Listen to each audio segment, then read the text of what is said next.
today's video, I am going to walk you through all the brushes you need to create a perfect base, and all my favourites and why I love them and how best to use them. If you're not already subscribed, hit that button below. Join me where I share all my tips as a pro makeup artist of 15 years, and I'll show you looks that are chic, cool, modern and feminine. So let's get to it. So being a pro makeup artist of 15 years, I've collected quite a few brushes over my time. These brushes are my absolute babies, and I will pick each and every one up bespoke to what I need it to really do for me. These are the foundation brushes I like to use, and I'll walk through each one and why.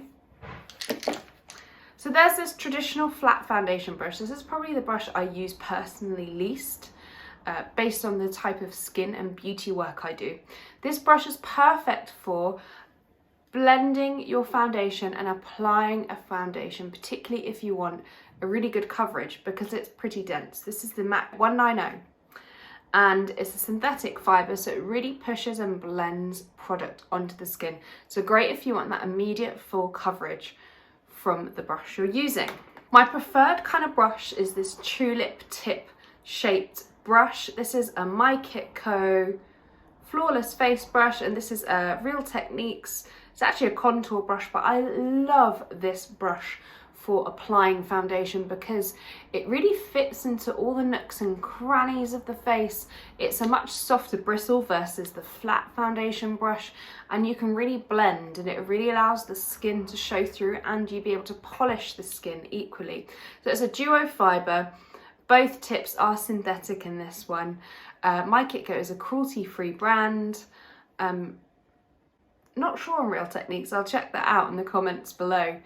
I love them both because they are really quick to work with and blend through. Another kind of foundation brush that I like to use is a stippling duo fibre brush. This is the 188 by MAC. I have multiple. I've got like a Pat McGrath one somewhere, but I don't know where it is. In my kit.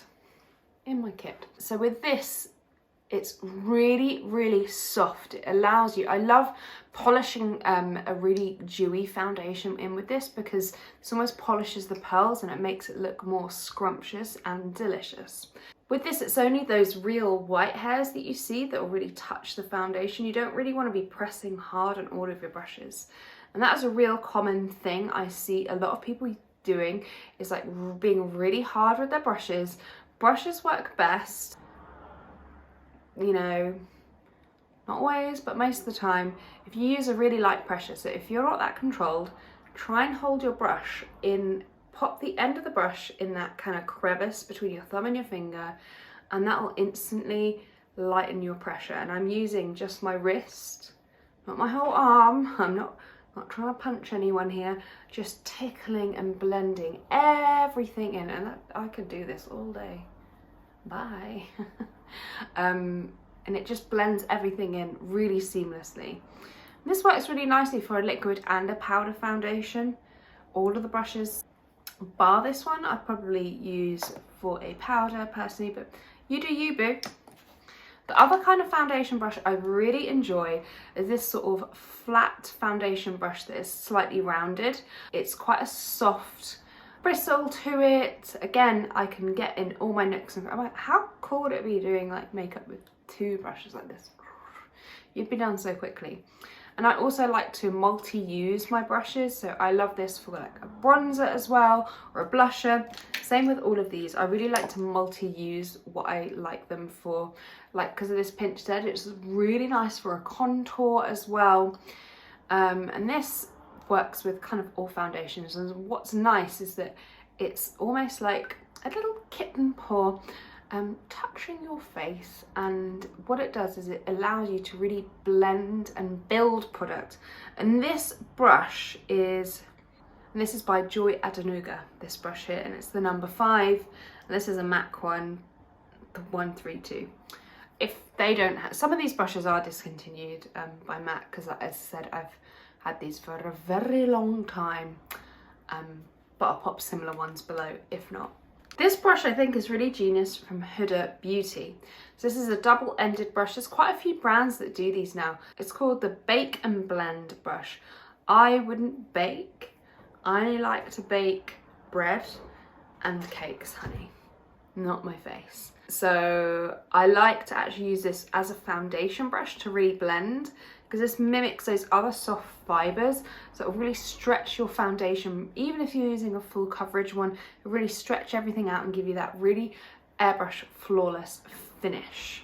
With product, I like to pick it up like off a surface, so off the back of my hand or a palette if I'm working, rather than directly pump product onto my brush, because that doesn't always give me control.